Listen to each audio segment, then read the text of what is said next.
Hello everyone, I'm Briane Dela Peña. I'm Briane Dela Peña. I'm Briane Dela Peña. You're watching The Glimpses. It's The Glimpses on the Guidon.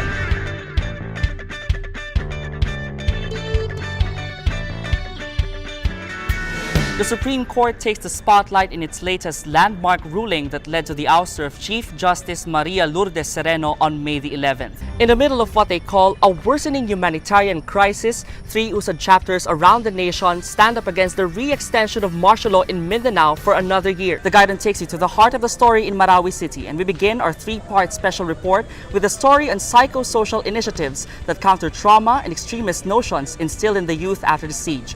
Our correspondent Patricia Viloria joins us from Marawi City. Go ahead, Pat.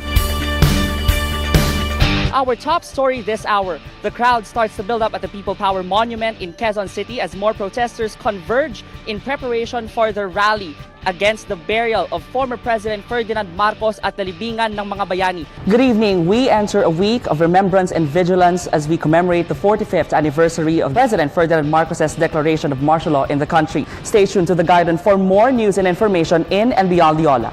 I'm Briane Dela Peña.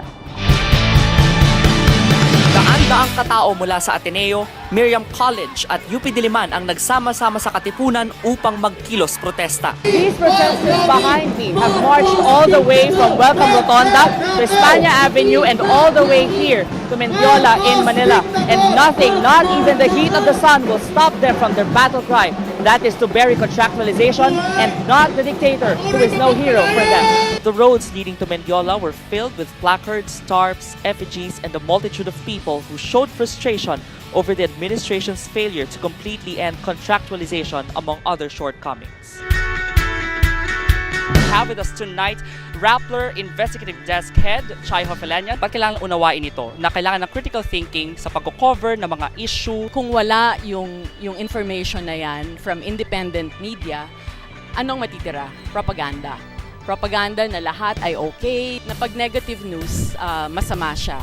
Or binubusalan ng gobyerno. Class of 2017 valedictorian, Lionel Tanganto, thank you for joining us. Do you think that Ateneo is doing enough for Ateneans to realize this hope that you're talking about? Siyempre, nagkakamali rin ang admin natin. But for me, if the student's attitude is there, kung willing talaga siyang lumabas at makitao sa ibang tao, nangyayari naman siya. And that is the glimpse into the top stories in and beyond Diola. For all of us here at the Guidon, thank you. Take care. Take care. Take care. Take care. Take care.